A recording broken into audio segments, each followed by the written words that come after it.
समझना है और जानना है, बड़ा इंटरेस्टिंग लगेगा। पिछला दिन हम लोग पोलराइजेशन के बारे में अच्छा खासा बात सीख लेते रहे, लेकिन पोलराइजेशन के बारे में बताए थे कि कोई भी वेव किस फॉर्मूला को फॉलो करते हैं, और इसी तरह से आज हम लोग जानने वाले हैं, जानते हैं। तो आज हम लोग जानने वाले हैं पोलराइजेशन का जो एक रिलेशन लास्ट टाइम में निकाले थे कि लैम्डा बराबर 2π/k। इस रिलेशन को निकाल करके मेरा वीडियो ऑफ हुआ। लैम्डा बराबर 2π/k। तो यहाँ लैम्डा किसको दिखाते हैं पता करें। यहाँ लैम्डा किसको दिखाते हैं? ये वेवलेंथ को दिखाते हैं। किसको दिखाते हैं? वेवलेंथ को। ये वेवलेंथ ऑफ द वेव, ये वेवलेंथ ऑफ द वेव, ये वेव का वेवलेंथ है। देख लीजिए, ये वेव का वेवलेंथ और के ये वेव नंबर को दिखाते हैं। वेव नंबर को दिखाते हैं, याद रखना है, ये वेव नंबर को दिखाते हैं। और 2π तो एंगल है। हाँ, तो 2π का वैल्यू 2π के बदला में 2 लिख सकते हैं।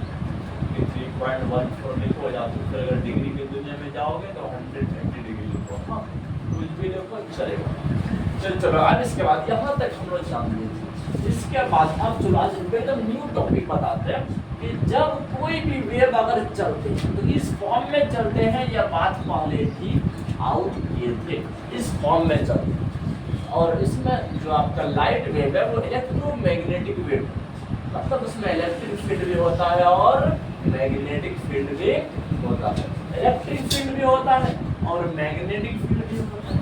इलेक्ट्रिक फील्ड भी होता है और मैग्नेटिक फील्ड भी होता है, और दोनों एक दूसरे के परपेंडिकुलर होता है। और इलेक्ट्रिक फील्ड और मैग्नेटिक फील्ड दोनों मिल करके उसके पाथ के परपेंडिकुलर होते हैं। जिस रास्ते पर वो चल रहा है उसके भी परपेंडिकुलर होते हैं। हाँ, बिल्कुल याद रखना है। अगर तुम इलेक्ट्रिक फील्ड को इस तरह से दिखाते हो, E बराबर E0 साइन इंटू देख लीजिए sine into kx minus omega T, तो आप देख लीजिए मैग्नेटिक फील्ड को भी इस तरह से दिखा सकते हो। मैग्नेटिक फील्ड को भी इस तरह से दिखा सकते हो, B बराबर B0 sine into kx minus omega T. और ये जो बीच का जो एंगल है kx और माइनस wt हमेशा कांस्टेंट होता है। इसी कांस्टेंट से लास्ट में ये वाला फॉर्मूला निकला था कि तो एग्जाम टाइम में बहुत बार ऐसे क्वेश्चन आ जाता है कि वेवलेंथ क्या होगा, फ्रीक्वेंसी क्या होगा, स्पीड क्या होगा। तो इन सब बात को समझना है। और यहाँ पर जो E0 है ये इलेक्ट्रिक फील्ड का मैक्सिमम वैल्यू है, और B0 जो है वो मैग्नेटिक फील्ड का मैक्सिमम वैल्यू है। दोनों में डिफरेंस जानते हो कैसा? देख लीजिए, दोनों में डिफरेंस क्या है?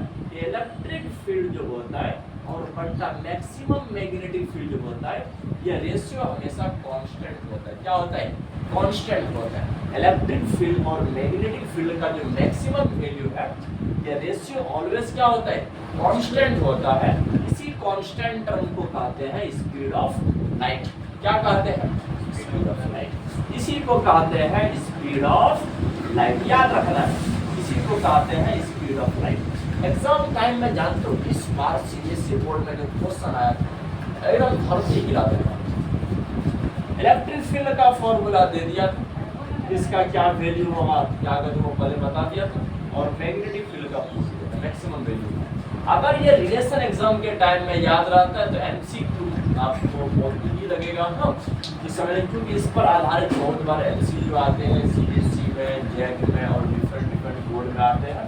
बिल्कुल इस रिलेशन को याद रखना है, इस रिलेशन को याद रखना है। देख लीजिए, इस रिलेशन को याद रखना है।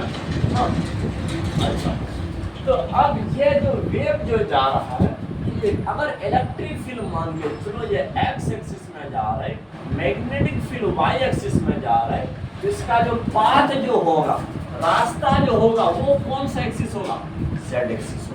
क्योंकि ये तीनों क्या होता है? एक दूसरे के परपेंडिकुलर होता है, एक दूसरे के परपेंडिकुलर होता है। बिल्कुल याद रखना है। हाँ, क्योंकि यहाँ पर समझना है कि आखिर इस मीडियम का जो पार्टिकल होता है, इस मीडियम का जो पार्टिकल होता है, या हकीकत में वेव आगे नहीं बढ़ता है, बल्कि सिर्फ एक लाइन में ऊपर नीचे नीचे ऊपर नीचे करता है। हाँ, इसी तरह से जो तुम लोग को बताए थे, अगर पानी के सामने जाओगे तो ईंट को फेंकना है, जो वेव उत्पन्न होगा उस वाटर में, उसके ऊपर किसी प्लास्टिक को डाल दोगे, किसी पत्ता को डाल दोगे, उसके मोशन को देखोगे, वो एकदम परपेंडिकुलर मोशन करेगा, ऊपर नीचे ऊपर नीचे। हाँ, समझ, एकदम लीनियर पाथ में, सीधी रेखा में मोशन करते हैं।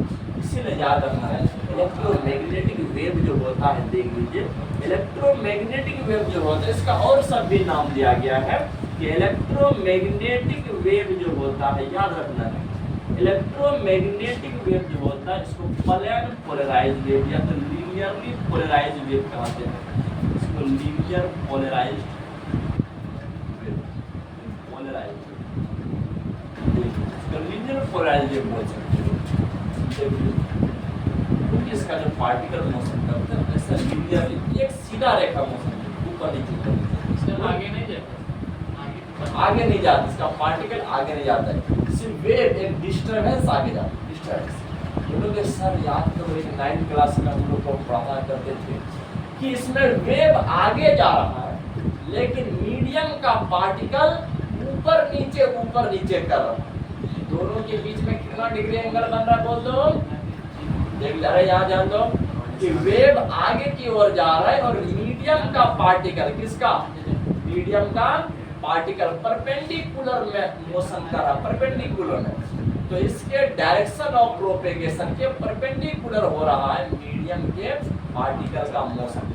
बिल्कुल याद रखना बच्चों, तुम लोग को हम स्टार्टिंग क्लास में पढ़ाए थे, तुम लोग को एक जमाना में पढ़ाए थे वेव 2 वैरायटी का होता है। कितना वैरायटी का, अरे यहाँ ध्यान दो, देखिए वेव 2 वैरायटी का होता है कि अगर वेव आगे की ओर जा रहा है और मीडियम का पार्टिकल परपेंडिकुलर मोशन कर रहा है, दोनों के बीच में कितना डिग्री एंगल बन गया, 90 डिग्री बन गया, तो इस तरह के वेव को ट्रांसवर्स वेव कहते हैं। क्या कहते हैं, इस तरह के वेव को ट्रांसवर्स वेव कहते हैं। अगर याद रखोगे, अगर तुम साउंड वेव को देखोगे, मीडियम का पार्टिकल आगे जाता है, पीछे जाता है, आगे पीछे इस तरह करता है, और वेव भी आगे की ओर और पार्टिकल भी आगे की ओर। तो यहाँ ध्यान दो, मीडियम का पार्टिकल और वेव का मोशन क्या हो गया, एक दूसरे के पैरेलल हो गया, पैरेलल। तो इस वेव को कहते हैं लॉन्गिट्यूडिनल वेव। इसको क्या बोलेंगे, इसको कहते हैं लॉन्गिट्यूडिनल वेव। याद रखना, लॉन्गिट्यूडिनल वेव।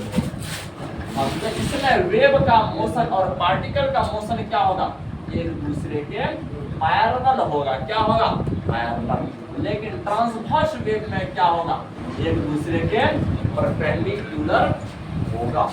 देख लीजिए, आप याद करो कि 9th क्लास में हम लोग हिंदी मीडियम में पढ़ा करते थे कि एक को कहते थे तरंग, क्या कहते हैं वो, अनुदैर्घ्य तरंग, इस प्रकार से नाम था, दूसरा अनुप्रस्थ तरंग, इस प्रकार से नाम देते थे। हाँ, तो बिल्कुल याद रखना, ट्रांसवर्स वेव में क्या होगा कि जिधर वेव मोशन करते हैं और उस वेव का जो पार्टिकल है उसका मोशन, दोनों एक दूसरे का क्या होगा, परपेंडिकुलर होगा। लेकिन लॉन्गिट्यूडिनल वेव में क्या होगा कि पार्टिकल का मोशन और वेव का मोशन एक दूसरे का क्या होगा, पैरेलल होगा। हाँ, इन दोनों बात को याद रखना है। छोटा सा बात है, छोटा सा बात है, देख लीजिए। चलो इसके बाद बताते हैं।